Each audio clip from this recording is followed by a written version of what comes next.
Hello everyone, Bama Rush here. We are dealing with a lot of carnage this morning.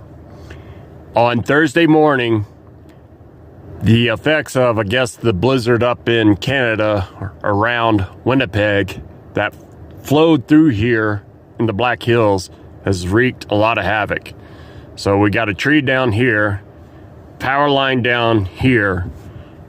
There are a lot of power lines and trees down here in the Black Hills.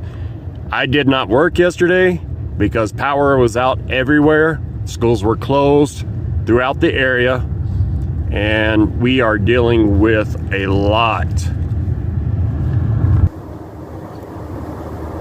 There are still some high winds, but I don't know if you guys can see that. There are trees down everywhere.